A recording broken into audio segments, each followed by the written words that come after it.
Hello everyone, welcome to a online solution. मैं हूं अशफाक, स्वागत आप सभी को मेरे चैनल पे। तो आज हम लोग पढ़ेंगे उर्दू, है ना। उर्दू पढ़ेंगे, इसमें 50 क्वेश्चन रहेगा ऑब्जेक्टिव का, बहुत इंपॉर्टेंट है।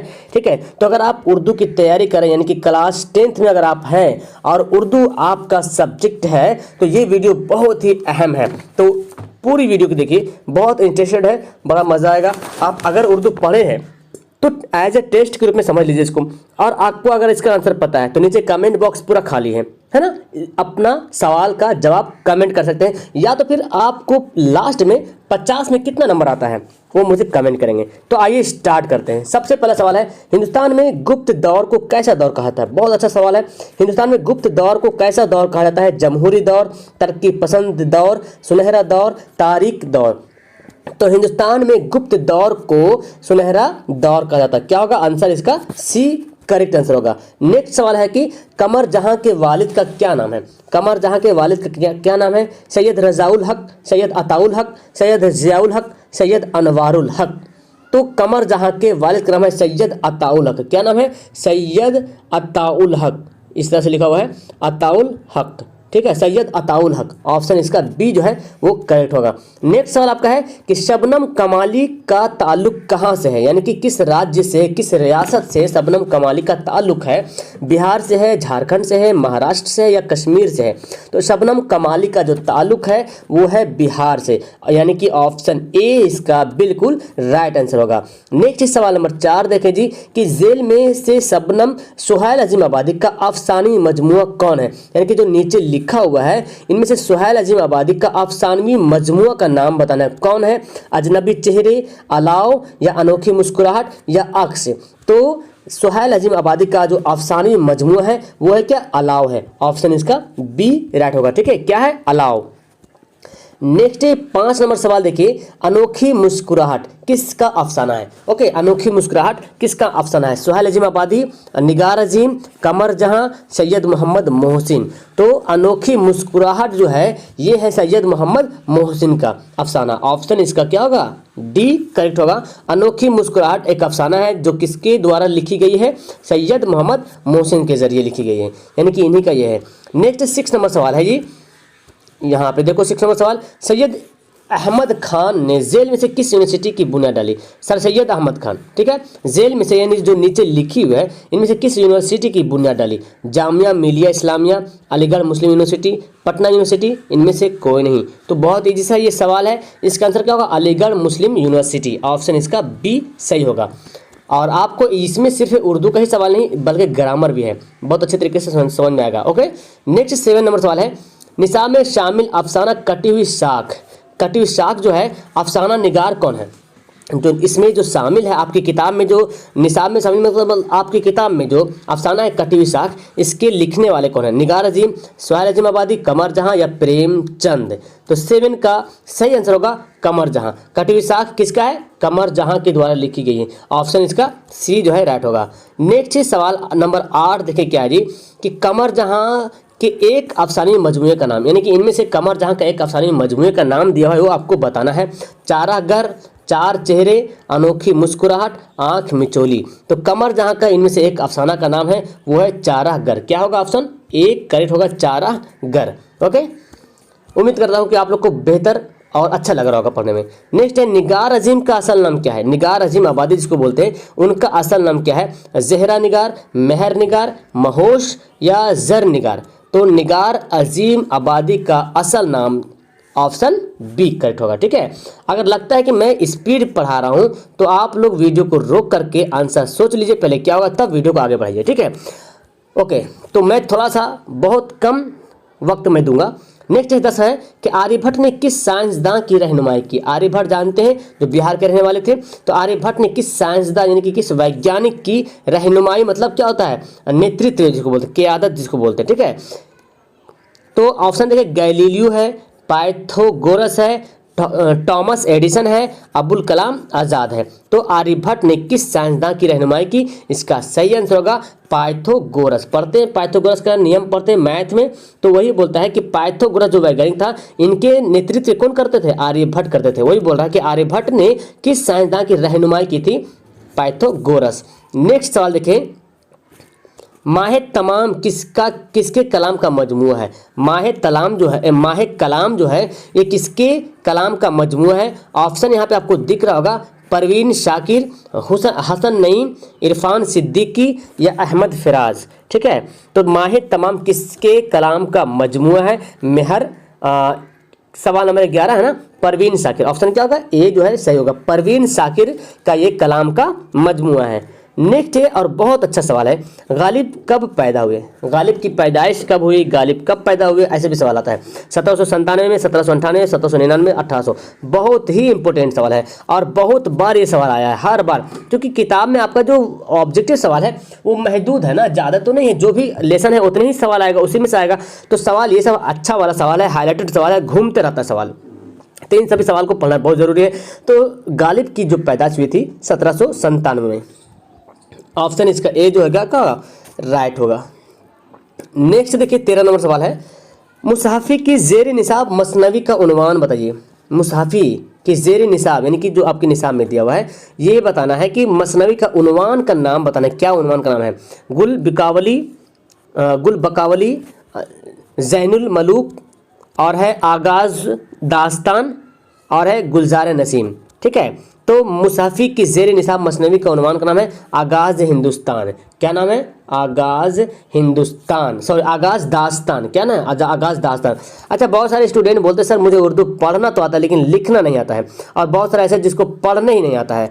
तो खैर पढ़ने नहीं आता तो उसके लिए कोई इलाज नहीं मेरे पास फिलहाल, आप पढ़िए, सीखिए, घर में पढ़ के, घर में अम्मी अब्बू छोटे भाई बड़े भाई वगैरह जो होंगे या मदरसा में पढ़िए। लेकिन अगर आपको पढ़ने आता है लिखने नहीं आता तो इसके मेरे पास इलाज ये है कि जो मैं पढ़ा रहा हूँ, जो मैं बता रहा हूँ, इन सभी को कॉपी पर नोट कीजिए, नोट करके उसको पढ़िए। तो इससे क्या होगा? आपकी राइटिंग सुधर जाएगी, आपको लिखने के लिए भी आ जाएगा। जो आप इमला में गलती करते हैं वो नहीं होगी। ठीक है, सुधर जाएगी। तो ये बहुत अच्छा सा यहाँ पे एक तरीका है।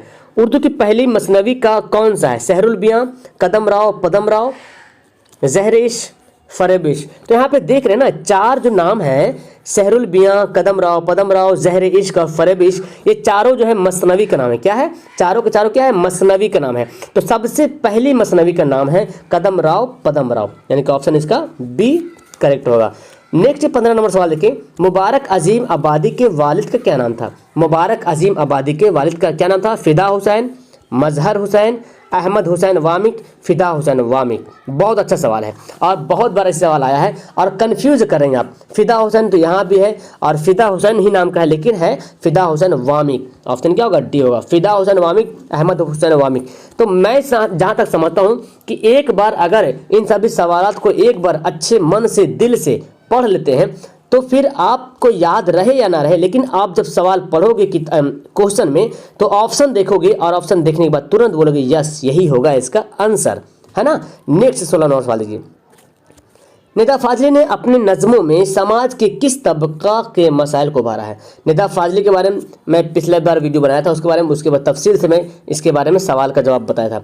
तो निदा फाजली ने अपने नज़मों में समाज के किस तबका के मिसाइल को भरा था? कमज़ोर तबका, खुशहाल तबका, आला तबका या ताजिर तबका? तो निदा फाजली जो थे वो कमज़ोर तबका यानी कि कमज़ोर तबका देखते थे, कमज़ोर वर्ग के लोग कैसे रहते हैं, कैसे सहते हैं, उनका क्या कैरेक्टर है, इन्हीं सभी को देखते थे और अपने नज़्म में इन्हीं सभी के बारे में तज़किरा किया करते थे। ठीक है, नेक्स्ट 17 नंबर सवाल है, निदा फाजली की पैदाइश कब हुई? 1968 में, 1966 में, 1967 में, 1968 में, सॉरी 1965-68। तो 17 का क्या आंसर होगा? 1965 में। 1965 में निदा फाजली की पैदाइश हुई थी। ओके, 17 नंबर सवाल क्लियर। नेक्स्ट देखिए 18 नंबर सवाल, इसको मैं बड़ा करता हूँ थोड़ा सा। ये देखिए सवाल क्या है, शामिल निसाब नज़म बिजली का खंबा के शायर कौन है? बहुत अच्छा सवाल है। यानी कि शामिल निसाब जो नज़म जो दिया हो बिजली का खंबा, उनके लिखने वाले कौन है, उनके तख्लीक़कार कौन है? जगन्नाथ आज़ाद, परवेज शाहिदी, निदा फाजली, चकबस्त। तो बिजली का खंबा ये जो आपका नज़म है, इनके जो लिखने वाले हैं निदा फाजली। कौन है? निदा फाजली। याद रखेंगे बिजली का खंबा के राइटर कौन है? निदा फाजली। ओके, नेक्स्ट सवाल देखें जी, नेक्स्ट सवाल यहाँ पे है, सैयद मोहम्मद जाफरी कहाँ पैदा हुए? सैयद मोहम्मद जाफरी की पैदाइश कहाँ हुई ये बताना आपको। हैदराबाद में, लाहौर में, दिल्ली में या अलीगढ़ में? सैयद मोहम्मद जाफरी की पैदाइश हुई थी लाहौर में। कहाँ हुई थी? लाहौर में। ऑप्शन इसका जो होगा वो बी बिल्कुल करेक्ट आंसर हो जाएगा। नेक्स्ट 20वां सवाल देखिए, सैयद मोहम्मद जाफरी के मजमूए का क्या नाम था? अब देखिए मैं जो बताया था कि ये सवाल को देख देख कर लिखिए आप। देखिए मैं बताता हूँ कि अभी आप मैट्रिक क्लास में, मैट्रिक क्लास वाले का स्टूडेंट मैं बोलता हूँ कम से कम 70% ऐसे होंगे जिसको लिखने में बहुत बड़ी प्रॉब्लम आती होगी। और लिखने में क्या प्रॉब्लम आएगी? इमला की, कि जीम जाफरी तो कैसे लिखा हुआ है, बहुत सारे लोग ऐसे जाफरी लिख देंगे, ऐसे जाफरी, जीम अलिफ जा, लेकिन जीम ऐन है। तो इस तरह से जब लिखोगे, एक बार लिखोगे अच्छे ध्यान से, तो फिर आपके दिमाग में सेट हो जाएगा और आपने अच्छे लिखेंगे। देखो मजमुआ, कितना अच्छा सा वर्ड यहाँ पे लिखा, पढ़ते हैं बहुत अच्छा से मजमुआ, और इस तरह से लिखते हैं मजमुआ, मजमुए। तो इसको लिख लिख के पढ़ेंगे और याद करेंगे तो बहुत अच्छा होगा। ठीक है, सैयद मोहम्मद जाफरी के मजमूए का क्या नाम है? तो 20 का आंसर होगा। यहाँ पढ़ लेते हैं, शौक तहरीरी, तहरीर, नाकिद तहरीर, सूखी तहरीर, पयाम तहरीर। तो बिल्कुल आंसर होगा सूखी तहरीर। अब आपकी किताब में और कोई कहीं पे सूखी तहरीर देखने को नहीं मिलेगा इस टाइप का वर्ड। तो एक बार आप सूखी तहरीर को पढ़ लेते हैं तो क्या लगता है कि आपको एग्जाम में भूल पाएंगे? कभी नहीं भूलेंगे। एग्जाम में अगर आ गया तो पक्का छक्का मारेंगे आप लोग। नसीम की मसनवी का क्या नाम है? नसीम की मसनवी का क्या नाम है? शहरुल बियां, गुलजार नसीम, बोस्तान ख्याल, जहर इश्क। तो बहुत इसका नसीम से मैच कर रहा गुलजार नसीम, और बिल्कुल यही इसका करेक्ट आंसर होगा। मैं चाहता हूँ कि आप लोग उर्दू वाले इतना अच्छा से तैयारी करो, क्योंकि मेरा देखो, मेरा उर्दू तो 100 नंबर था मैट्रिक में भी, और इंटर में भी 100 नंबर था, और ग्रेजुएशन में तो खैर 50 नंबर था। तो इस तरह से मैं उर्दू में थोड़ा सा दिलचस्पी बढ़ी, और मैं चाहता हूं कि आप लोग को उर्दू इतना अच्छा कर दूं ताकि आने वाला टाइम में बेहतर हो जाए। क्योंकि आजकल के जो ये मुस्लिम में जो ऐसा रवैया चला हुआ है उर्दू में, मतलब अपना लैंग्वेज को पीछे छोड़ते जा रहे हैं, अपना लैंग्वेज जो उसको पीछे छोड़ते जा रहे हैं और अंग्रेजी को अपनाते जा रहे हैं। पहले उर्दू पढ़ो यार, तब सीधा हो जाएगा। उर्दू इतनी मीठी जबान है, देखते हैं कितना अच्छा, जब बोलते हैं तो लगता वाह, लगता रस टपक रहा है। तो इस तरह से आपको सीखने की बहुत ज़रूरत है। बेदी का इंतकाल कब हुआ था? 1891, 1981 में, 1982 में, 1983, 1984 में। तो 22 का सही आंसर हो जाएगा 1984 में। बेदी का इंतकाल कब हुआ था? 1984 में। नेक्स्ट है, लत्फुर रहमान की पैदाइश कब हुई थी? लत्फुर रहमान, है ना, देखो कैसे लिखा हुआ, लुत्फ और रहमान मिल गया तो हो गया लत्फुर रहमान की पैदाइश कब हुई थी? 1940 में, 1941 में, 42 में, 43 में। तो लत्फुर रहमान की पैदाइश हुई थी 1941 में। क्या होगा इसका आंसर? बी जो है इसका आंसर करेक्ट होगा। 1941 में लत्फुर रहमान की पैदाइश हुई थी। नेक्स्ट सवाल ये देखें, राजेंद्र सिंह बेदी किस शहर में पैदा हुए? राजेंद्र सिंह बेदी जो है वो किस शहर में पैदा हुए थे ये बताना आपको। चलो मैं थोड़ा मोटा कर लिया। राजेंद्र सिंह बेदी किस शहर में पैदा हुए? कराची में, अमृतसर में, लाहौर में या चंडीगढ़ में? तो राजेंद्र सिंह बेदी किस शहर में पैदा हुए? 24 का आंसर होगा लाहौर में। क्या होगा? लाहौर, जो कि अभी पाकिस्तान में पड़ता है। नेक्स्ट 25वां सवाल देखिए, यहाँ पे है, अहमद फराज किस यूनिवर्सिटी में लेक्चरर हुए? अहमद फराज किस यूनिवर्सिटी में लेक्चरर हुए? पेशावर यूनिवर्सिटी में, दिल्ली यूनिवर्सिटी में, कराची यूनिवर्सिटी में या पंजाब यूनिवर्सिटी में? अहमद फराज किस यूनिवर्सिटी में लेक्चरर हुए थे? तो 25 का यहाँ पर राइट होगा पेशावर यूनिवर्सिटी। क्या होगा? पेशावर यूनिवर्सिटी, ऑप्शन 1 का ए राइट होगा। ठीक है, अहमद फराज किस यूनिवर्सिटी में लेक्चरर हुए थे? पेशावर यूनिवर्सिटी में।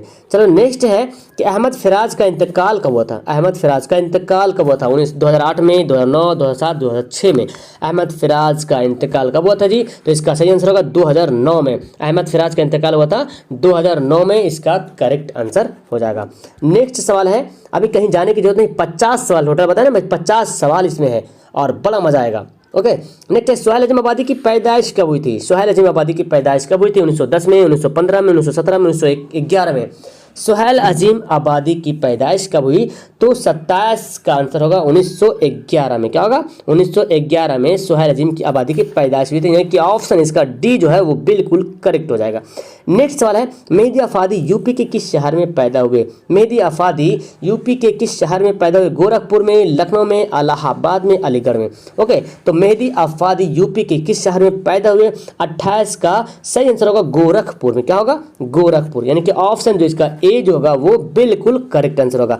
नेक्स्ट 29वां सवाल देखिए जी, मेहदी अफादी ने ज़ेर निसाब खत में से किसको मुखातिब किया? यानी कि जो खत लिखे हैं मेहदी अफादी वो किसको मुखातिब किया, किसके लिए लिखे हैं खत, वो बोलना चाह रहे हैं। मंजूर अहमद नुमानी, अब्दुल गफूर समदानी, मकबूल अहमद सिमदानी, शिबली नुमानी। ओके, तो 29 का सही आंसर होगा मकबूल अहमद सिमदानी। मकबूल अहमद सिमदानी यानी कि मेहदी अफादी ने जो खत लिखे हैं आपके जो किताब में दिया हुआ है, ज़ेरे निशा मतलब जो किताब में जो लेसन में दिया हुआ है वो किसके नाम पे खत है? मकबूल अहमद सिमदानी, याद रहेगा।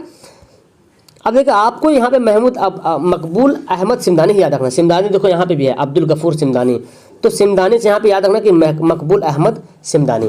बेदी से इंटरव्यू लेने वाली कौन थी? बहुत ही अच्छा सवाल है और बहुत बार ये सवाल आ चुका है।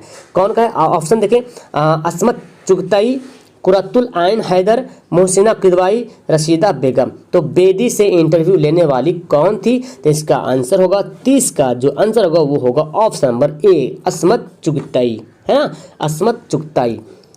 नेक्स्ट, अब आपका यहाँ पे 30 सवाल खत्म हो गया है। अब आपका सवाल 31। अब यहाँ पे आपका सवाल आ गया ग्रामर से मेरे ख्याल से, और कुछ ग्रामर का भी सवाल है यहाँ पे, कुछ आपकी किताब का। तो लगभग अच्छा किताब से सवाल 40 सवाल देखने को मिल रहा है। गज़ल के आखिरी शेर को क्या कहते हैं? बहुत ही इंपॉर्टेंट सवाल है कि गज़ल के आखिरी शेर को क्या कहते हैं, गज़ल के पहले वाले शेर को क्या कहते हैं। एकदम एग्जाम में आना ही आना है, तो इसको दिमाग में सेट कर लो। कंफ्यूज बहुत होते हैं आखिरी शेर और प्रथम शेर में, ऐसे कंफ्यूज होते हैं कि गजल के आखिरी शेर को क्या कहते हैं, गजल के पहले शेर को क्या कहते हैं। तो मैं यहाँ पे बताता हूँ कि गजल के आखिरी शेर को कहते हैं मक्ता। क्या कहते हैं? मक्ता कहते हैं। और मतला कहते हैं जी, गजल के जो शुरू वाला शेर होता है उसको बोलते हैं क्या? मतला। और गजल के जो आखिरी शेर है उसको क्या कहते हैं? मक्ता कहते हैं। क्या कहते हैं? मक्ता, याद रहेगा। तो पहले मतला और बाद में मक्ता। अब देखो याद रखो, पहले मक्ता में देखो मतला और मक्ता, मतला में तो आ रहा क्या है, मतला में तो आ रहा और मक्ता में काफ आ रहा। अब बोलो पहले तो आता कि पहले काफ आता है? तो बोलेंगे सर पहले तो आता है। तो बस समझ याद रखना, ये ट्रिक समझ लो कि पहले वाला शेर को मतला और बाद वाला शेर को मक्ता। कन्फ्यूजन बहुत होता है इसमें, इसलिए मैंने बता दिया आपको। नेक्स्ट है, हसन नईम की पैदाइश कहाँ हुई? हसन नईम की पैदाइश कहाँ हुई? तो लखनऊ में, दिल्ली में, कोलकाता में, अजीमाबाद में। तो हसन नईम की पैदाइश हुई थी 32 का आंसर होगा ऑप्शन डी, अजीमाबाद में। ठीक है, क्या होगा? अजीमाबाद। नेक्स्ट है, हसन नईम किस इदारा में डायरेक्टर के ओहदे पर मामूर थे? यानी कि हसन नईम जो किस इदारा में, इदारा का नाम बताना है, किस इदारा में जो डायरेक्टर के ओहदे पर मामूर थे, फायज थे, पदस्थापित थे, ये कहने का मतलब है। उर्दू एकेडमी, गालिब इंस्टीट्यूट, रजा लाइब्रेरी, रामपुर नेशनल लाइब्रेरी। तो 33 का जो यहाँ पर आंसर होगा गालिब इंस्टीट्यूट। क्या होगा? गालिब इंस्टीट्यूट, ऑप्शन इसका बी करेक्ट होगा। नेक्स्ट सवाल है कि यहाँ देखिए क्या है, परवीन शाकिर के वालिद का क्या नाम है था? परवीन शाकिर के वालिद का क्या नाम था? काशिफ हुसैन, तारिक हुसैन, शाकिब हुसैन, खालिद हुसैन। परवीन शाकिर के वालिद का क्या नाम था? तो इसका आंसर होगा शाकिब हुसैन। क्या होगा? शाकिब। देखो शाकिब बहुत सारे लोग सीन से लिख देते शाकिब, लेकिन यहाँ पे से होता है शाकिब। ठीक है, बड़ी काफ, शाकिब हुसैन, याद रहेगा। ओके, नेक्स्ट है, देखो मैं भी तुरंत बताया था, ये सवाल आ गया कि गजल के किस शेर को मतला कहते हैं? लो बोल दो मतला। ये घुमा के सवाल दे दिया, पहले शेर को या दूसरे को या तीसरे को या आखिरी को? तो जाहिर सी बात है गजल के पहले शेर को बोलते हैं मतला। क्या कहते हैं? पहले शेर को, यानी कि ऑप्शन इसका ए जो है वो करेक्ट है। नेक्स्ट सवाल देखिए, 36 नंबर सवाल, अहमद हमद में किसकी तारीफ की जाती है? बहुत ईजी सा यहाँ पे ग्रामर का सवाल दिया। हमद में किसकी तारीफ की जाती है? अल्लाह ताला की, रसूल की, हुक्मरानों वक्त की, बुजुर्गान दीन की। तो अहमद फराज किसकी तारीफ, हमद में किसकी तारीफ की जाती है? हमद में अल्लाह ताला की तारीफ की जाती है। ठीक है, और हुजूर सल्लल्लाहु अलैहि वसल्लम की तारीफ जो है नात पाक में की जाती है। तो आप लोग मुझे कमेंट कीजिए कि बुजुर्गान दीन की तारीफ जो करते हैं उसको क्या कहते हैं? जिसमें बुजुर्गान की दीन की तारीफ की जाए उसे क्या कहते हैं? ओके, ये आपके लिए सवाल है आज का, नीचे कमेंट जरूर कीजिएगा। नेक्स्ट है, नसीम की मसनवी का क्या नाम है? सहरुल बियां, गुलजार नसीम, ज़हर इश्क। तो अभी हम तुरंत पढ़े कि नसीम की मसनवी का क्या नाम है। ये सवाल रिपीट हो गया, गुलजार नसीम, ऑप्शन इसका बी जो होगा वो करेक्ट होगा। नेक्स्ट है, मिर्जा शौक का खानदानी पेशा क्या था? मिर्जा शौक जो लखनवी बोलते हैं, मिर्जा शौक लखनवी जो ज़हर इश्क लिखे हैं। तो मिर्जा शौक का खानदानी पेशा क्या था? तबाबत करना, सप्पागिरी करना, या वकालत करना, या तदरीस करना। तो मिर्जा शौक का खानदानी जो पेशा था वो क्या था? आर्टिस्ट का यहाँ पर आंसर होगा तबाबत करना। तबाबत मतलब समझते हैं, तबाबत मतलब तबीब से बना, तबीब बोलते हैं डॉक्टर को। ठीक है, और उसी से बना तबाबत, यानी कि डॉक्टरी वाला काम करना, यही था उसका पेशा था, डॉक्टर वाला काम करना।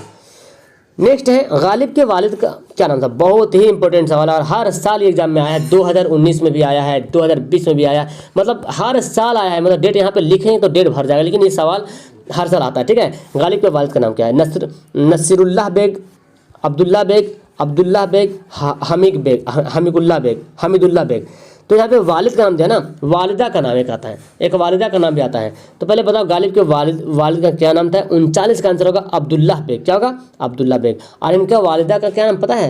इनका वालिदा का नाम है इज्जतुन्निसा बेगम। क्या है? इज्जतुन्निसा बेगम। इज्जतुन्निसा बेगम, बहुत बार सवाल आता है इज्जतुन्निसा बेगम। हाँ, तो वालिद का नाम थोड़ा कम देखते हैं, वालिदा का नाम ज़्यादा आता है। वालिदा का नाम, सॉरी, वालिदा का नाम जो है बहुत बार हर एग्जाम में आता है। ये देखो, नज़म खला डिनर बहुत अच्छा है। इसके लिखने वाले कौन है? चकबस्त, जगन्नाथ आज़ाद, या नदा फाजली, या सैयद मोहम्मद जाफरी। सैयद मोहम्मद जाफरी। तो खला डिनर के राइटर कौन है, ये आपसे पूछा जा रहा है। तो इसका आंसर हो जाएगा ऑप्शन डी, सैयद मोहम्मद जाफरी। क्या होगा? सैयद मोहम्मद जाफरी यहाँ पे सही आंसर होगा। अब यहाँ पे ग्रामर का सवाल आ गया जी। आलिम का जिद क्या है? बहुत इंपॉर्टेंट सवाल है। आलिम, इल्म, जाहिल, बेइल्म, तालीम। जिद के मतलब होता है उल्टा, विलोम शब्द इसको बोलते हैं, विपरीतार्थ शब्द इसको बोलते हैं हिंदी में। तो आलिम का उल्टा क्या बोलते हैं? जाहिल। क्या बोलते हैं? ऑप्शन इसका बी करेक्ट होगा। ठीक है। नेक्स्ट है, जेल में से मसदर की मिसाल बताना। मसदर, आना, आओ, कलम, आसमान। तो आपको पता है कि इसमें की 3 किस्में हैं, जो जामिद है, मसदर, मस्तक। क्या है? जामिद, मसदर और मस्तक। ठीक है, ये 3 किस्में हैं। और जामिद पहले किसको बोलते हैं? वो इसमें है जो ना किसी कलमा से बना हो और ना उससे कोई कलमा बने, जैसे कि कलम, किताब, ये सब जामिद है। यानी कि जामिद एक ऐसा कलमा है जो ना किसी से बना हो ना तो उससे कोई कलमा बने। जैसे कलम से कुछ बना सकते हैं क्या? कुछ नहीं बना सकते। किताब से कुछ बन सकता है? नहीं बन सकता। और मसदर होता है जो ना किसी कलमा से बना हो लेकिन उससे दूसरा कलमा बने।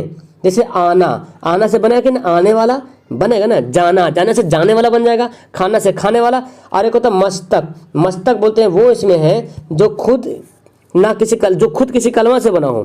ठीक है, जो खुद किसी कलमा से बना हो और उससे दूसरा कलमा बनाया जाए, ऐसे बोलते हैं। जैसे कि या तो सिंपल बोले मस्तक, जो खुद किसी कलमा से बना हो, यानी कि आने वाला, आने वाला ये क्या हो जाएगा? मस्तक हो जाएगा। आने वाला मस्तक हो, जाने वाला मस्तक हो जाएगा। लेकिन मसदर बोल रहा तो यहाँ पे क्या होगा? ऑप्शन इसका ए होगा।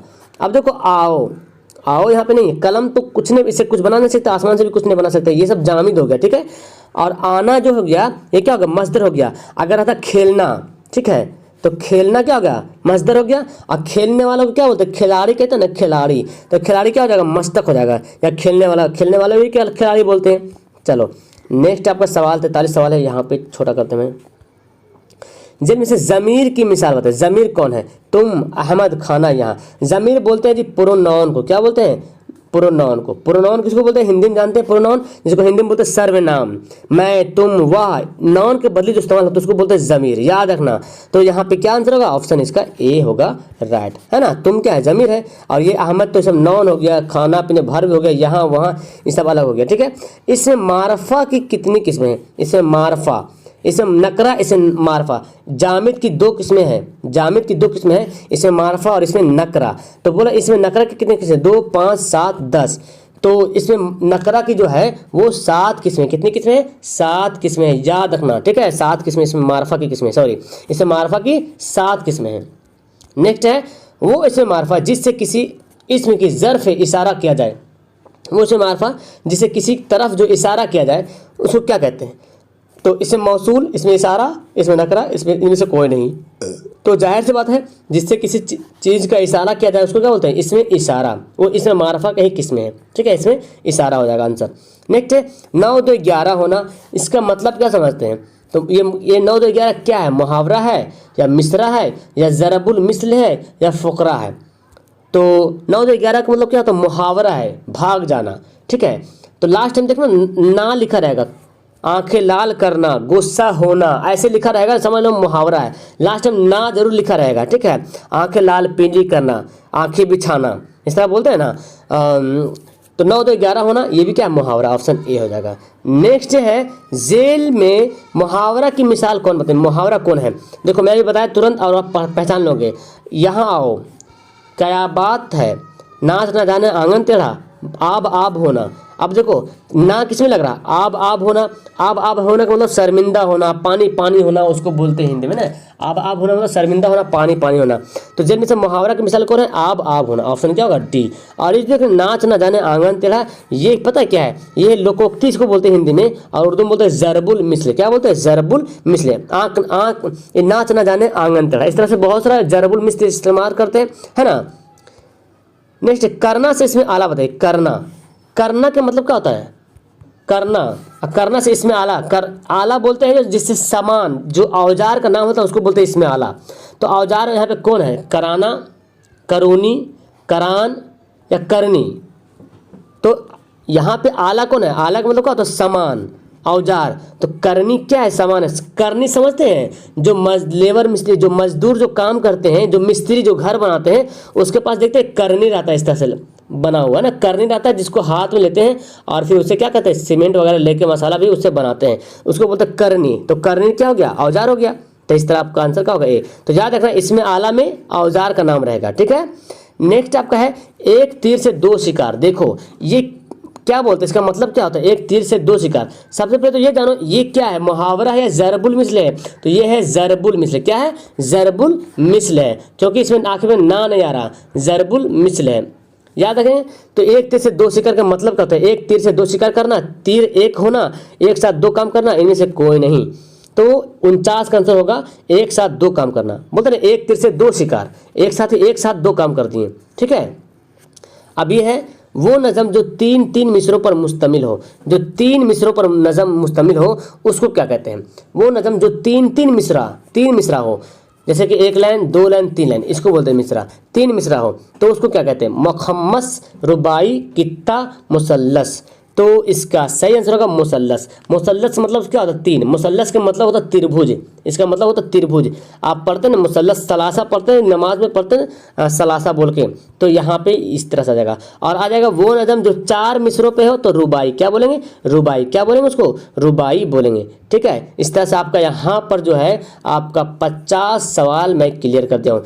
क्या लगता है आपको, मज़ा आया आप लोग को पढ़ने में? और आपको मेरे ख्याल से कितना नंबर आया होगा आप लोग को? आप लोग तो पढ़ ही होंगे अच्छे तरीके से। मैं आप में सिर्फ जान डालने के लिए यहाँ पर ये वीडियो लाया हूँ, ताकि आप लोग की जो तैयारी हो एकदम अच्छे तरीके से तैयारी हो। और उर्दू में मैं आप लोग से तवक्को करूँगा, उम्मीद करूँगा कि उर्दू एक ऐसा सब्जेक्ट है जी जिसमें आप ना 90 नंबर लाओ। 90 प्लस, मैं बता रहा हूँ 90 प्लस नंबर लाओगे। देखो ना 50 तो 40 सिर्फ ऐसे ही ऑब्जेक्टिव सिर्फ इस किताब से था, और 10 सवाल क्या था, सिर्फ ग्रामर से था। अगर 60 सवाल एग्जाम में आएगा, उनमें से 85 सवाल बनाना है, तो 60 सवाल अगर आता है तो मान लो 45 होगा सवाल किताब से और 15 सवाल रहेगा ग्रामर से। तो ये किताब वाला तो सवाल एक भी छूटना नहीं चाहिए, किताब वाला सवाल एक भी सवाल छूटना नहीं चाहिए, मेरा ये दावा है। क्योंकि मैं आप लोग को इतनी अच्छी तैयारी करवा रहा हूँ। पूरा ऑब्जेक्टिव क्वेश्चन मैं अपलोड कर दे रहा हूँ वीडियो, जाइए नीचे डिस्क्रिप्शन में लिंक दिया हुआ है, वहाँ पे लिखा रहेगा उर्दू 2021, ठीक है। ये लिखा हुआ है, उसको जैसे ही खोलेंगे पूरा प्लेलिस्ट खुल जाएगा जितना मैं उर्दू पढ़ाया हूँ। और सब्जेक्टिव वीडियो भी अपलोड किया हूँ, उसको भी देखिए, उसको भी लिखिए। और धीरे धीरे आप लोग के लिए ये मैं काम कर रहा हूँ। तो आप लोग भी मेरे प्रति, मतलब अपने प्रति, पढ़ने के प्रति एक्टिव हो जाइए, तब तो मैं भी आपको अच्छे तरीके से पढ़ा पाऊंगा। तो वीडियो को शेयर कीजिए, बहुत कम व्यू आते हैं, ठीक है, बहुत कम लोग देखते हैं। बहुत अफसोस होता है कि इतना मुश्किल से मैं उर्दू का वीडियो बनाता हूँ, लेकिन आप लोग जल्दी से मतलब देख नहीं पाते, वायरल नहीं हो पाता है, मतलब क्या है। और अच्छी लगी तो लाइक जरूर करना, ठीक है, ताकि लोग आए तो लगे हाँ वीडियो अच्छा है, सवाल अच्छा है, पढ़ाई अच्छा हुआ है, ठीक है। तो इतना आप लोग करो और अपने दोस्तों को शेयर करो, चैनल को सपोर्ट करो, तब तो मैं उर्दू का ये जो काम मैं शुरू किया हूँ, ताकि आप लोग अच्छे तरीके से उर्दू में नंबर ला पाओ, ठीक है। जितना अच्छा आप उर्दू में नंबर लाओगे उतना अच्छा अदर गैर मुस्लिम जो है संस्कृत में नंबर नहीं लाते हैं, ठीक है। तो इससे आपको क्या एक फायदा मिलने वाला है यहाँ पे, ठीक है। उर्दू बहुत ही प्लस पॉइंट है, ठीक है। ओके, तो कैसा लगा आपको पढ़ने में, मजा आया? मिलता हूँ नेक्स्ट वीडियो में। That's all, thank you everyone, have a nice day.